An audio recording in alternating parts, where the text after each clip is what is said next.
Hello, folks. So this is the part 5 of learning Rust as part of the 100 days of Rust. So in the last video, we were looking at this code and we fixed it and it's all fixed. So I'm going to remove the I'm not done so we can look at the next exercise.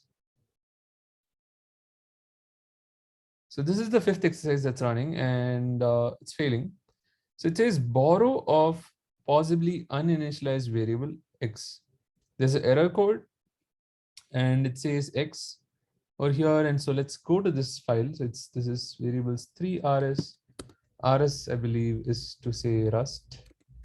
Similar to .go for Golang, .java for Java. So Rust, it's .rs. So, and so we see this. So we are here, line 8, column 27. So we have the X over here. This error originates in the macro. Okay, I have no idea what a macro is. And then it says crate. I've heard of crates before. I think it's like kind of like libraries. There are some like, I think you have this thing called crates.io. So yeah, Rust communities crate registry. Yeah, something to check out. Crates.io team. But yeah, I believe these are just libraries, but I'm not sure much about them. Like you can see this nice logo over here. So yeah, let's go back here. It says format args one NL or N1, is it? NL. In nightly builds run with -z macro backtrace for more. Okay.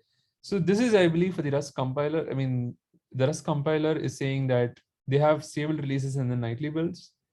So in nightly build, run the compiler with -z macro backtrace for more information, right? So this is talking about some macro stuff.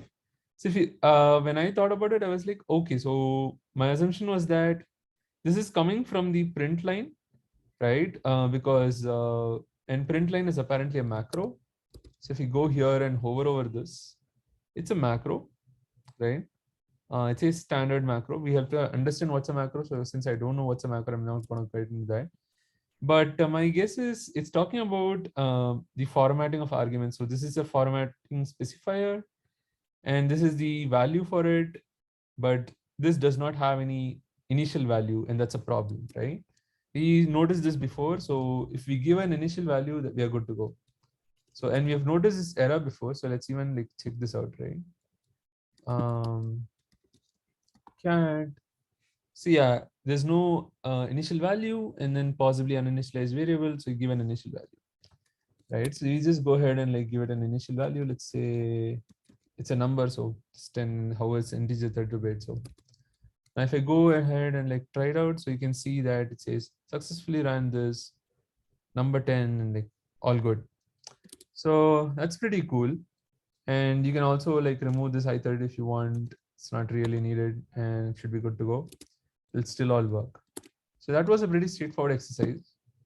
I don't have anything else to experiment on this exercise. So let's see you on the next one. Bye-bye.